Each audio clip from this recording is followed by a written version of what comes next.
Ramiro, we're ready to get started. Thank you, Sophia. Hi, everybody. Good afternoon.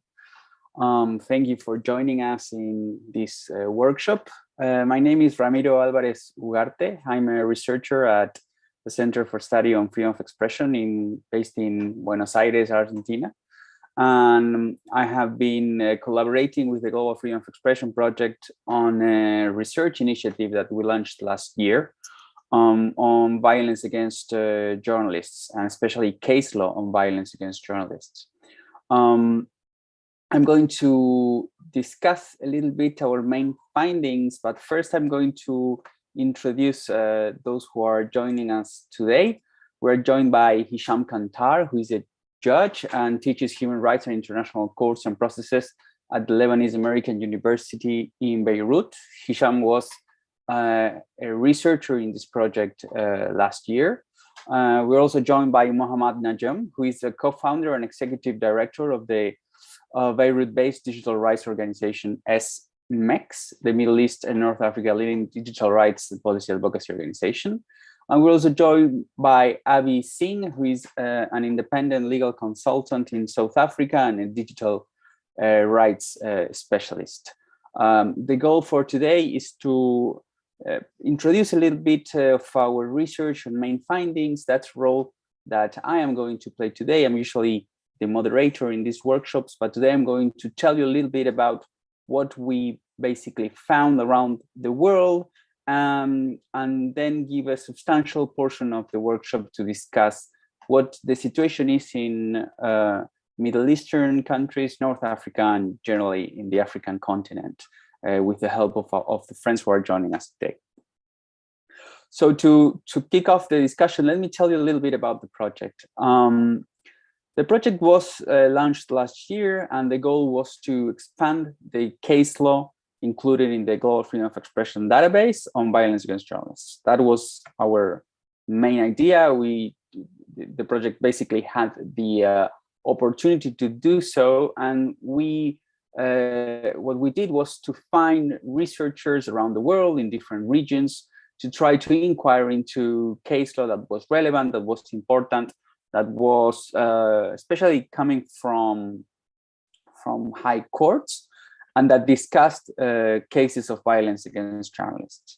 What we did was to generally define violence in the traditional sense, including acts of murder, aggression, and harassment, but we also used a definition of violence that included what we perceived were new threats and new forms of violence against journalists and human rights defenders, such as, for instance, online harassment and surveillance. We were quite successful in identifying many cases around the world. We actually identified 75 new cases around the world, and we were able to study and analyze 43 new decisions. Our main goal was to see how courts or if courts were using international standards on violence against journalists in deciding these sorts of cases, under the premise that courts and judges have a role to play in fighting this problem and this specific form of violence, of violation of freedom of expression. And what were those international standards? I'm briefly going to introduce them. These international standards have been basically created by soft law produced in the United Nations human rights system and in other regional systems, and often through case law, especially in the Inter-American Court of Human Rights here in Latin America and the European Court of Human Rights, that I would say is the leading and main court producing international standards. And these standards basically affirm certain duties that states have to protect journalists at risk. The first one is that duty to protect journalists at risk, which depends a lot on context. That's one of our approaches to this issue, is to clearly identify different situations in different countries, in different regions of those countries, and so on. So the existence of a situation of structural risk for journalists seems to be a precondition for this duty to arise. It's not the same to be a journalist, for instance, to discuss a case here in Latin America, in Mexico or Colombia, and to be a journalist in Argentina or Chile, the risk is different, and that responds to different issues. For instance, in Mexico, the so-called war on drugs has been a source of violence that has deeply affected journalists working in certain regions or covering certain beats, for instance, that the beats that has to do with drug-related violence and so on. In Colombia, the internal conflict that has affected the country for the past at least 50 years was also a source of risk that was very territorially focused on the zones of the country where conflict was alive, but also that affected other journalists as well. And drug dealing and organized crime was also a source of conflict.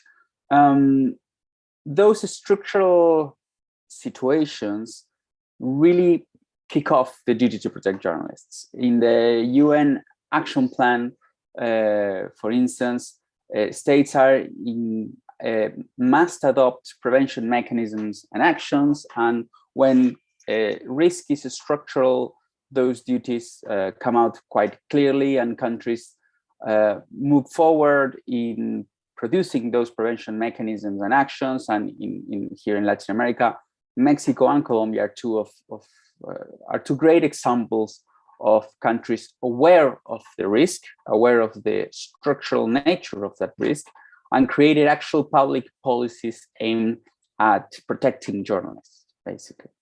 And through the international case, especially of the European Court, another side of this duty to protect journalists is that this duty arises when states know, or I should say, knew or ought to have known the existence of a risk. And that can work at the individual level when a journalist is a victim of, for instance, specific acts of aggression, harassment, or threats, but can also stem from structural situations. So in many cases, countries should know that journalists working on certain beats or covering certain regions of the country are at risk because the situation there puts them in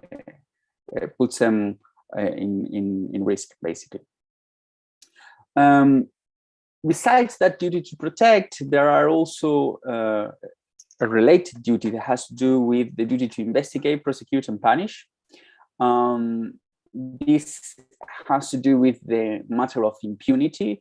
Most of the international courts that have adjudicated cases on violence against journalists have highlighted how impunity fits the structural risks and the situation of violence, and thus is something that states must combat. Now, the duty to investigate means that states have the duty to do so ex officio. That means they have to proactively and timely investigate cases of violence. There is, in general, in countries where risk is structural and violence is pervasive, investigations usually tend to be very slow, very ineffective, and so on. So basically, the international standards forces a state to do their best efforts to do exactly the opposite. Investigations must be timely, must be effective, and must punish those responsible for these acts. And besides these general duties, and within the context of our project, we were especially concerned about specific cases or situations in which journalists are victims of violence, and especially we were also concerned about new threats. So, for instance, an important source of case law on violence against journalists has to do with the violence that journalists suffer during demonstrations, when they are covering demonstrations, and the police, for instance, repress activists that turn or may not turn violent, and journalists are often the victims of violence in those situations. So there is a specific line of duties that stem out from those specific situations. And we also identified new forms of violence that we thought were important, and we actually found quite a lot of case law, especially in Europe on, for instance, online harassment, especially online harassment against women journalists. There are a couple of cases we identified in the Netherlands, which were quite interesting in that sense. That is related to gender-based violence. Women journalists are often victims of specific forms of violence. And something else that we found is that surveillance and illegal surveillance of journalists often leads to violence. So the illegal surveillance of journalists is something that we thought must be considered within the scope of the international standards of violence against journalists. Those are basically where the international standards or the main features of the international standards. Of course, one could go on and on them and go deeply into every single one of them, but these are the general trends, I would say. Now, in different regions, we found different realities. For instance, in Europe and in Latin America, especially under the guidance of very influential regional human rights courts, we saw these international standards impacting local decisions at the national level, which is one of the things that we didn't find neither in the Middle East and North African countries that we were able to analyze, neither in Africa generally. We found, and Hisham will be able to share with us his insights into this later, but for instance, in his analysis of many decisions in the MENA region, we found a lot of cases of violence against journalists in which these international standards are not even discussed, right? Or they do not, let's say, penetrate the way judges adjudicate these cases. Sometimes these cases are actually punished. So cases of violence, harassment, threats, and so on are actually punished by judges at the national level. But they're discussed not as cases of violence against journalists. Let's say for many of these decisions, it doesn't matter that the victim was a journalist, but it does matter, and that is an important thing, that the victim was a victim of violence. Now, this raises a few questions that I think I would pose them. Perhaps our speakers can later address them. But generally, there is and this happens everywhere, the way international human rights law trickles down to national legal frameworks is always difficult, and it's not always straightforward. So in many cases, there is a strong divide between international human rights law and national legislation, and in many countries, courts usually do not use international human rights law at all. In some countries, they use it for certain issues and others. So one of the questions that come out, and I think merit further research on this topic, is whether in the countries where we found cases of violence being adjudicated but not using international human rights law, whether this is something that happens generally or only happens on this specific issue. So for instance, when judges must adjudicate, for instance, cases of discrimination or something like that, they use international human rights or not. That is a question that I think calls for further research. Another related question has to do with the effects of this, let's say, oversight in national courts. Does this mean that courts are less aware of the structural risks that international human rights law and violence against journalists identify? Does that make the situation worse for journalists on the ground or not? Judges have a role to play in fighting this problem, but it's not, of course, the only role.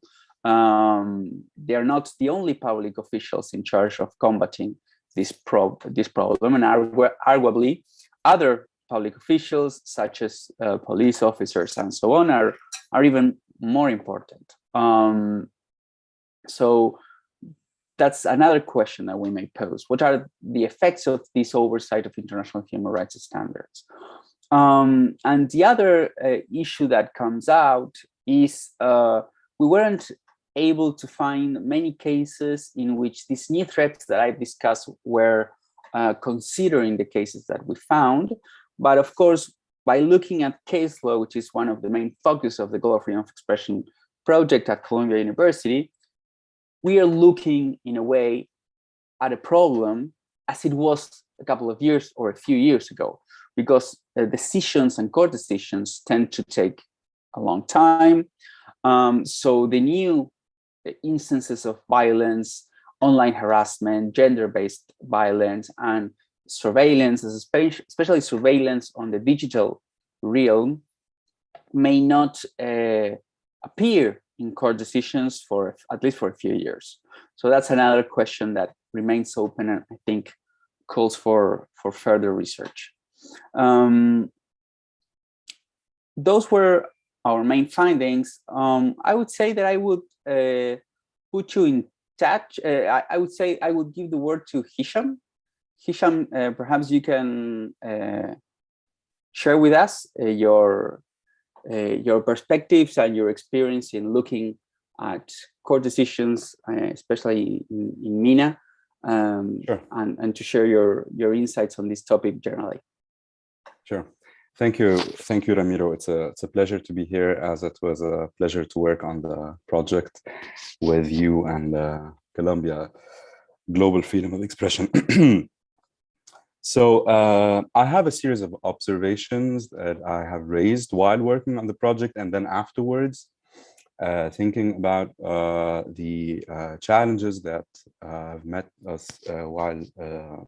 while trying to find these cases within the MENA region related to violence against journalists.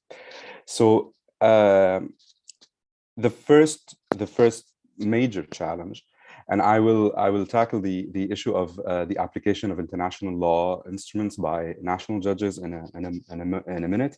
But the first complication was basically getting access to court rulings in this area of the world.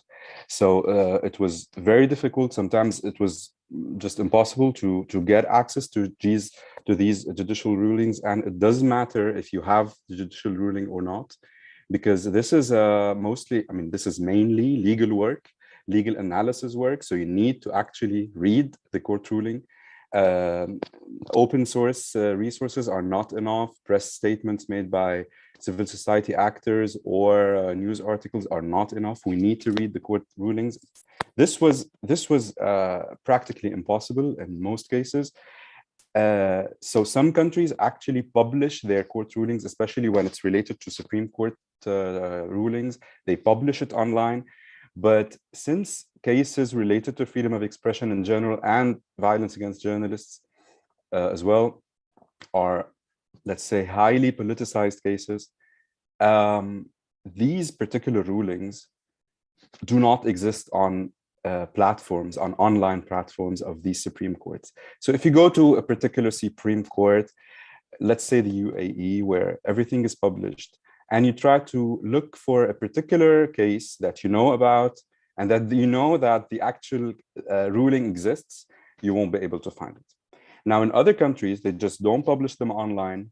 And this makes it also very difficult, because even if you know someone who is in that country, they would have like concerns going to court and asking for a copy of that ruling, because this request would go on record basically. And sometimes they don't want to do this because, as I said, these cases are highly politicized, and so they just prefer not to take this kind of risk. So this is one major issue that we faced during this project. Now,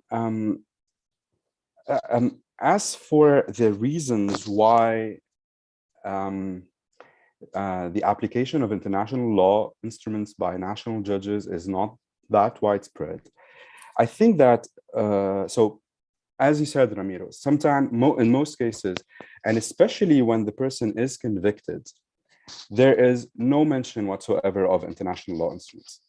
Because if the court were to mention these international law instruments, I think that the reasoning after mentioning these instruments, to decide to convict the person, I don't know what kind of reasoning would fit. So they just don't mention them. But I don't think that it is due to a lack of knowledge. There is a lack of knowledge, yes, and I'm going to talk about that in a couple of minutes. But we should look at it from a different perspectives. There is common knowledge that national judges, especially in this area of the world, I mean in the MENA region, have a certain resistance to applying international law instruments. But this resistance does not apply the same way when they are applying international law related, for example, to marriages or to patrimonial affairs or to whatever. They would apply international law when it's related to that. When we talk about international human rights law, specifically, and civil and political rights, more specifically, here we find the real resistance. And let me say that we kind of notice a tendency with younger judges to be more open to applying international law, international human rights law instruments. And I can give a few examples, but I'm going to just give one, which is the Court of Publications of Beirut in Lebanon. That has issued in the last couple of years a series of rulings that were favorable to freedom of expression in general. So I think that this is also important to raise in terms of the openness of younger judges to apply these international law instruments. But even though this is not widespread, so yes, there is a resistance to apply these norms. And the reason is this easy kind of conclusion made that international human rights law in general, and especially civil and political rights, are an import from the West, and this whole narrative. So why do we need to apply it? And it does not apply to our system, and it does not need to apply, and we have other values. This whole narrative that I'm sure that you've heard. So we have to think about how to just try to get into the system and to tackle all these concerns of judges who won't apply international human rights law, because let's face it, these cases are, in most cases, I mean, these are politicized cases, and judges, they need to be encouraged to apply them, and they need to actually be convinced that applying them matters for them in their career, and it matters for their country, and it matters for journalism in general. So there is an importance of a widespread cognizance of the role of journalists, of the public function of journalists, and their important role, especially women journalists. So from here, I want to talk about the importance of raising awareness within, I mean, among judges and prosecutors in this area of the world. You were talking about the duty to prosecute and to punish, etc. And I can tell you that judges in this area of the world are not well equipped to, I mean, they're not well trained, not because they don't want to, because, you know, in all fields of the law, there, especially when it's related to international law, there are trainings that happen. There are I'm currently in Romania for a conference on international judicial cooperation in criminal matters related to money laundering. So this exists, but when it comes to freedom of expression, to international law instruments, it does not. And I think that there is a particular role that should be played by judicial training institutes within the region to, you know, they should be invited to include training sessions on these topics, on these issues, provided that there is a transparent process of selection of trainers. Otherwise, it could backlash. But I think we should, this topic should be introduced within the judicial training institutes. The whole MENA region, I mean, most countries, I think 90% of the countries in this region, they have judicial institutes, and trainee judges there go through different kinds of trainings, including international law. But I don't think that international human rights law per se figures among these topics, and this is very, very important in my opinion. Another observation I wanted to make, I'm sorry if I'm jumping from one idea to another, but these are observations that I thought of. It's that so even when after reading these the court rulings that we were able to get access to, even when the court decides to acquit the person, in most cases they do not acquit the person pursuant to international law norms. They acquit him as a normal criminal case because of the lack of the element of one of these of the elements of the crimes, or for the lack of evidence, etc. So, and this is very important to show this resistance and applying international law. There's this fear, or why would I apply it? I don't want to open any unknown doors on myself. Also, prosecutors around this area of the world tend to use a series of laws, not only the penal code. They tend to use other special laws that criminalize speech or criminalize any kind of expression by journalists, but through the law of publications, through the law of the use of internet platforms, laws related to the licensing of media outlets, espionage law, state secrets law. And why do they do that? Because the legal elements of these different crimes are so diverse, and sometimes they are so broad that you can fit whatever you want. I'm just going to give you an example of one law without, I mean, the Bahraini penal code talks about speech that causes people to panic. I mean, anything could fit there. Terrorized speech that terrorizes the population, causes offense to the country's reputation, whether by a presentation that is contrary to the truth, by giving an improper description, presenting unbecoming aspects. I mean, I'm just mentioning the Bahraini law. I'm not saying that all the other laws are as broad. So prosecutors do tend to use these elements, these texts of the laws.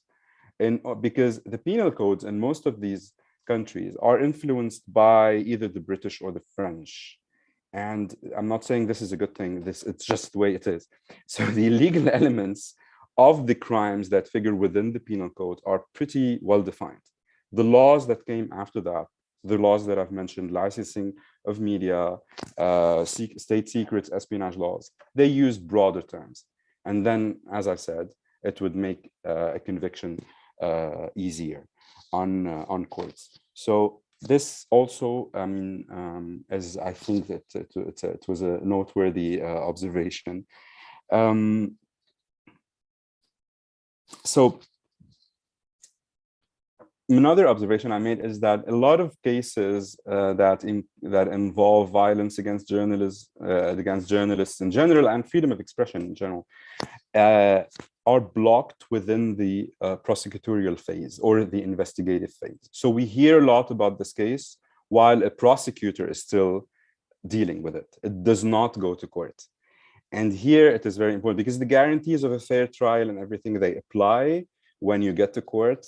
Before that, and of course here it differs from one legal system to the other, but before that, usually the guarantees are less. I'm just going to give one example. The legal reasoning of any decision that is made by the prosecutor, usually these decisions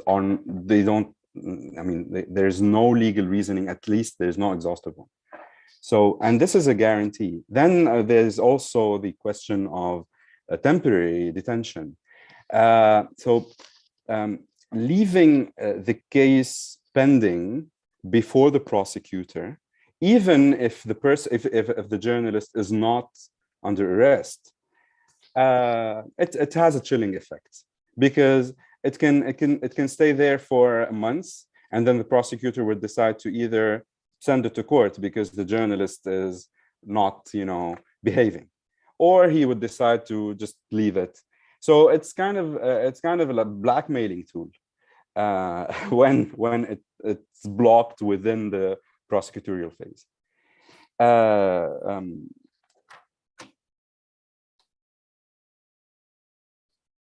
I was talking about the role of judicial training institutes. I must say that. So this is not off the bat. So I'm here for a conference of directors of judicial training institutes in the MENA region. So basically all of the directors of the judicial institutes of the MENA region are present now in Bucharest. I have discussed with all of them whether they have a course on human rights.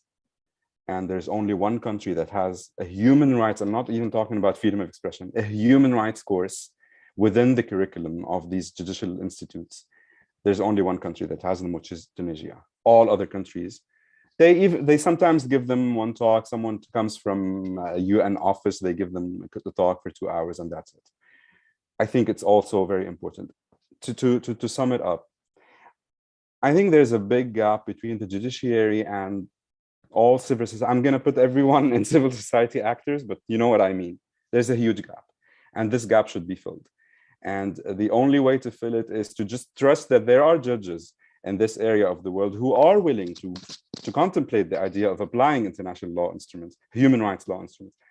But they need to, first of all, know more. They need to be aware of what are the international law instruments in this area. They need to know more. And they need to also be convinced deep down that this is important to their countries. So thank you very much for this opportunity. I hope I didn't jump from one point to the other, but this is the best I could do for now. Thank you very much. Thank you, Hisham. That was very important. You highlighted one of the main points, right, in our obstacles and difficulties in MENA and Africa, which was accessing actually court decisions. I'm going to give the floor to Mohammad Najem of SMEX, which is a digital rights advocacy and policy organization. And please share with us your views. I would highlight before that we didn't find generally across the world a lot of cases on new forms of violence against journalists, which are basically based on the internet and on the internet as the space where we share and access to information, but we see it as an emerging problem. I think cases haven't yet catched up to the fact that many of the new forms of violence happen through the internet. So, Mohammed, what is your take on these issues? Hello, everyone, and thank you for having me on this panel. I mean, I really just want to start with an extension of what Hisham was saying.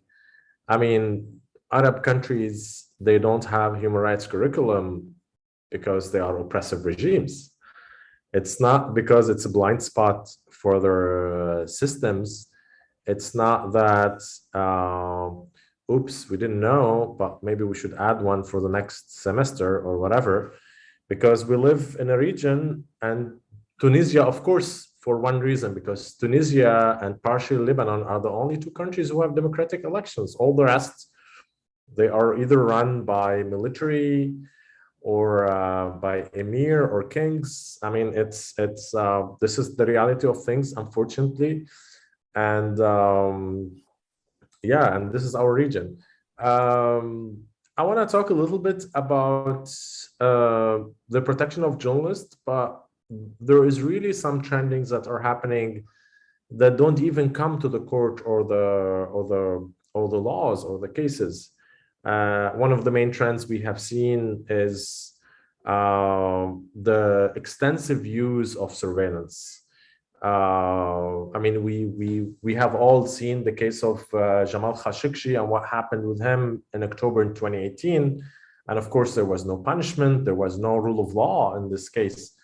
And the chilling effects that led to many self-censorship from many journalists. So a lot of them have been silent. We've also seen, I mean, of course, his case was directly or indirectly related to a surveillance case. Like they have been targeted. They have been targeting a lot of people, including Saudis who were living abroad, etc. But in general, we have seen in the last few years the extensive use of Israeli spywares, like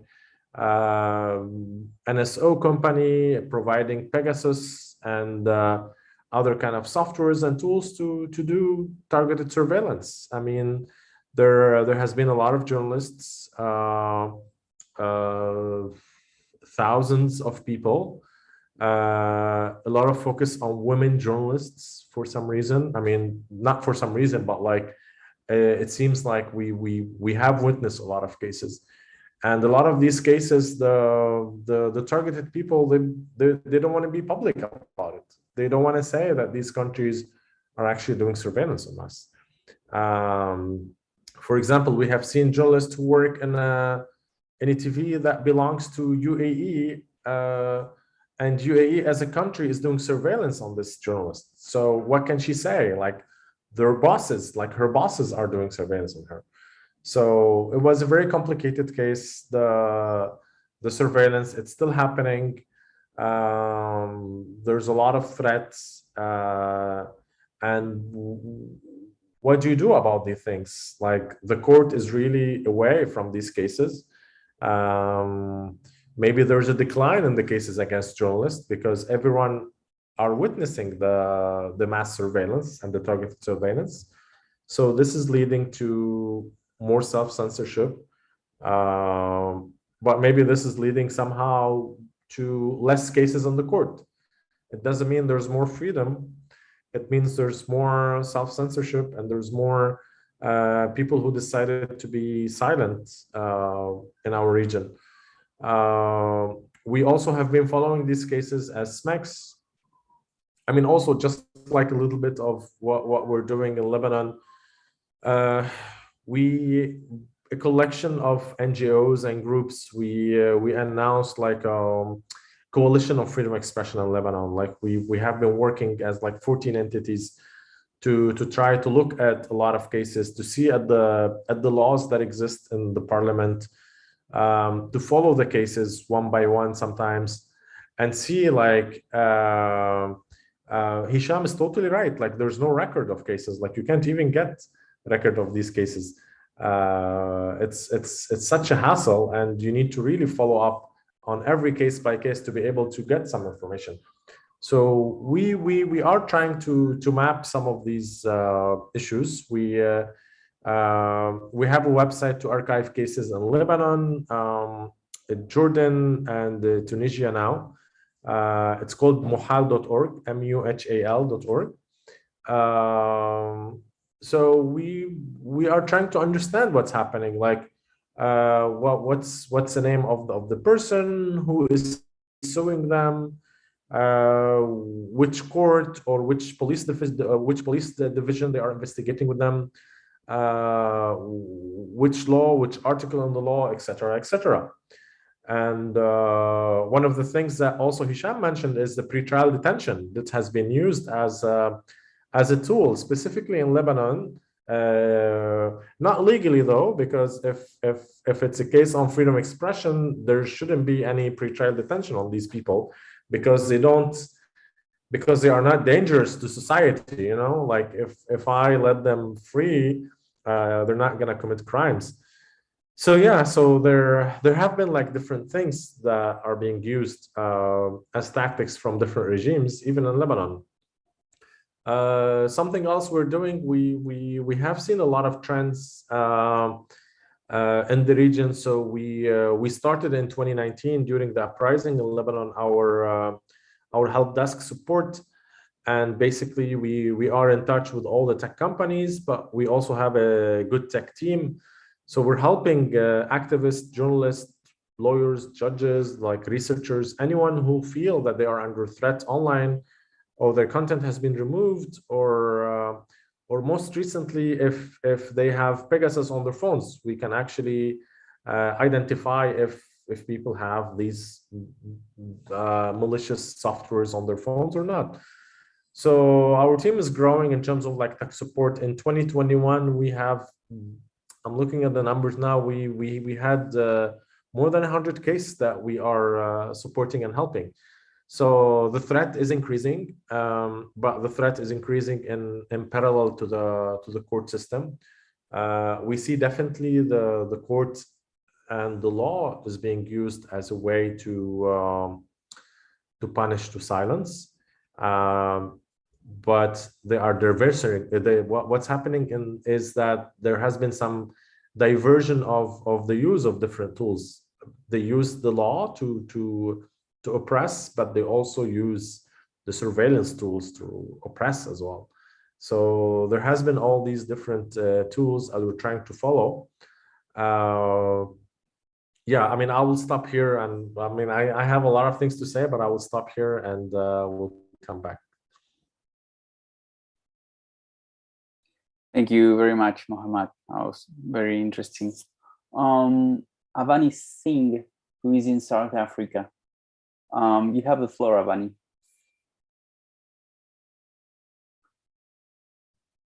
Thank you so much, and thank you very much to the team at the Columbia University for inviting me to participate in this really interesting and very important discussion.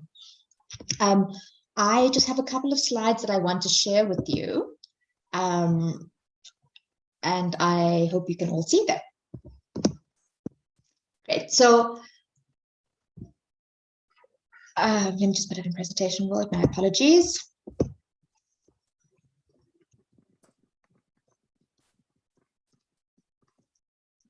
Okay, here we go.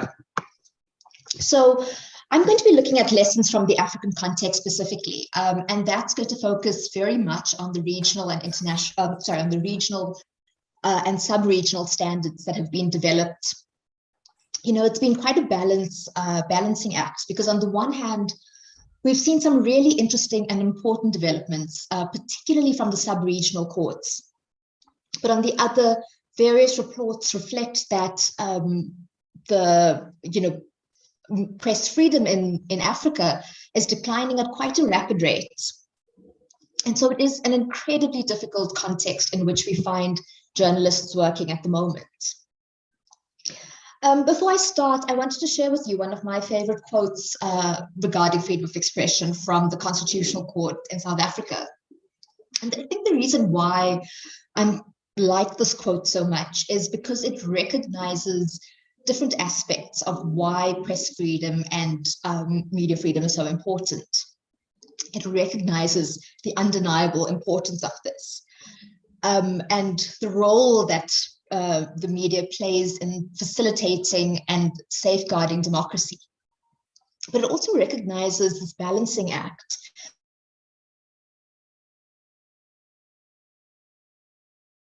scrupulous, being able to act in accordance with their ethical obligations. And it strikes me that if journalists and media practitioners are unsafe, if they are facing threat and harassment, the ability to perform that role is significantly impeded. And that, I think, is where I sort of want to start in recognizing the tremendous challenges that journalists are facing in the region, both on and offline. I mean, it's trite for all of you, I'm sure, that freedom of expression has various aspects to it. This includes the right of access to information. It includes freedom of the press and other media.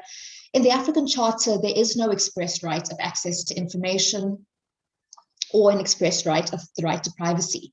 But we've seen developments in this regard where the courts and the special rapporteurs and the African Commission have done quite meaningful work in developing the content of the right to freedom of expression. I think we also all well know that the rights contain both positive and negative obligations. You know, the negative obligation not to infringe on the right, the positive obligation to take measures to realize the right. And the reason I highlight this is because I think this is one of the key aspects that in Africa, in the region, we've seen very little litigation on. And I just draw reference to a decision of the European Court of Human Rights, which dealt with intrusive measures being taken against a journalist by significant opponents of hers. And the court recognized the importance of the positive obligation on states to ensure and safeguard the rights of journalists and media practitioners. And I think this is going forward going to be a really interesting aspect of the protection of journalists in respect of how states and other actors can promote media freedom and what measures can be taken, including the investigation, but also providing measures that can support the media and ensure that they're able to perform their duties in a way that is in accordance with what they're seeking to do.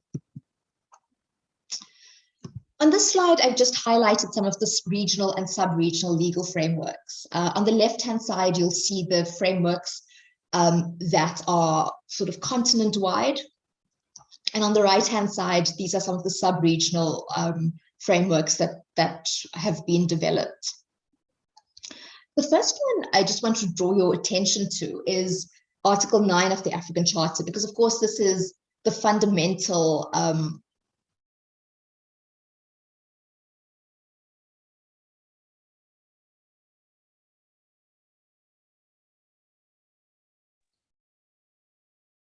We're having technical difficulties. Oh, hi, Avani. Sorry, we lost you a little bit, but you're back now. Oh, I'm so sorry. Yeah. I was just pointing out that Article 9.2 of the African Charter has a clawback aspect to it, where it provides that every individual shall have the right to express and disseminate opinions within the law. And this clawback provision of it being within the law has been a very contentious issue in terms of the litigation. But both the African Commission and the regional and sub-regional courts have now firmly established that this caveat that's provided refers to international legal standards, including the ICCPR and the African Charter. And so states cannot rely on internal and domestic laws to violate the right to freedom of expression, where it is not in compliance with international and regional standards. There's just one other that I wanted to draw your attention to, which is the Treaty for the Establishment of the East African Community. And why this is interesting is because the treaty does not contain an express provision regarding the right to freedom of expression. However, in the recent case law from the court, from the East African Court of Justice, what we've seen is that the court was willing to read the right to freedom of expression into the governing principles that are contained in the treaty, including the principles of good governance, of accountability, of transparency. And that's really safeguarded and developed the right to freedom of expression for the East African community. One of the very significant developments that we've seen in the region has been the work that's gone into the revised Declaration of Principles on Freedom of Expression and Access to Information in Africa. This was published by the Special Rapporteur on Freedom of Expression of the African Commission in 2019. And the instrument goes quite far in terms of what it provides for. And as you'll see, Principles 19 and 20 are of particular importance. It deals with the protection of journalists and media practitioners, and Principle 20 on the safety of journalists and media practitioners. And you'll notice it deals with quite a far-ranging list of topics, but some of them include, for example, taking measures to prevent attacks. It recognizes the positive obligation. It asks states to raise the awareness and build the capacity not only of journalists, but of other key stakeholders. It calls on states to take specific measures to ensure the safety of female journalists and media practitioners, and it deals with issues around armed conflict as well. Here, I've just highlighted some of the regarding the protection of journalists. I don't want to go into this in any amount of detail, and I'm happy to share my slides with you after the presentation. But what we see here is quite a key trend in terms of positive developments at the regional and sub-regional levels in terms of the recognition of the right to freedom of expression, and particularly the importance of media freedom. And this deals with a number of things. For example, the duty on the state to investigate arbitrary detentions or disappearances of journalists. To deal with, for example, something that's become a very key issue is in respect of criminal sanctions for criminal defamation, sedition, and the dissemination of false news and rumors. And the courts have really done significant work in this regard, but the challenge remains the implementation. And we still find that various domestic jurisdictions are unwilling to take the steps necessary to implement these decisions. I think one of the key decisions that we've seen is the decision of Konate versus Burkina Faso, which dealt with which dealt specifically with criminal defamation in respect of a journalist, particularly those laws that violate Article 9 particularly those laws that sanction imprisonment. And why I think this is such an important decision is because there are at least 3 other countries in the region that have relied on this decision to decriminalize defamation in their own states. And so we see this trickle-down effect of what regional legal standards can provide for, where there are opportunities to do so.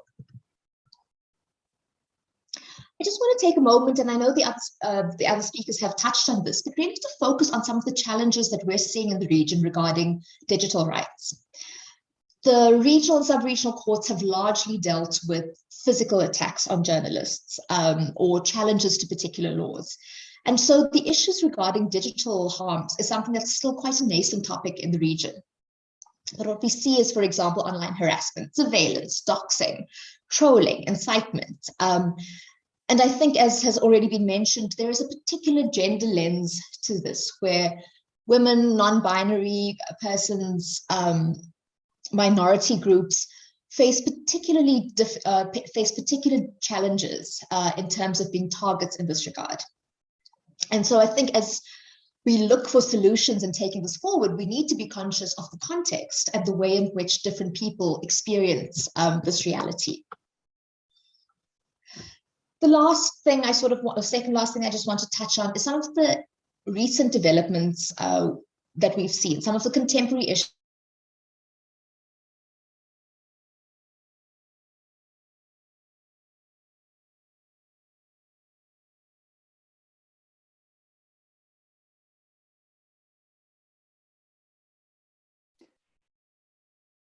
We're experiencing technical difficulties, I believe. Avani, are you there? Your presentation freezed, I believe.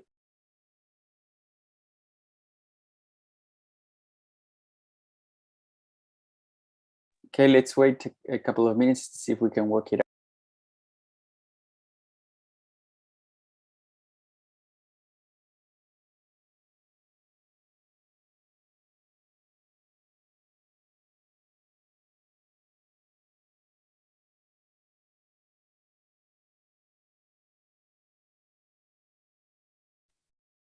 I'm so sorry about that. I really am almost done. And I just have a couple more points to raise with you, and I hope my internet doesn't fight with me any further.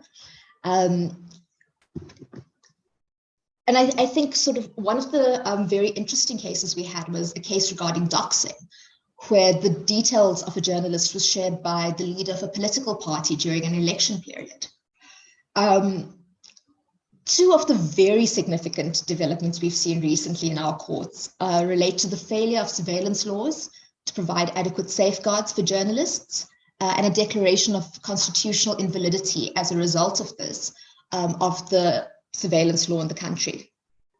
And the last one is a very recent decision where the court recognized a slap suit defense for claims of defamation, where the defamation claim was dismissed outright because of the fact that the plaintiff in the matter was really using it as an intimidation technique against civil society, human rights defenders, and journalists.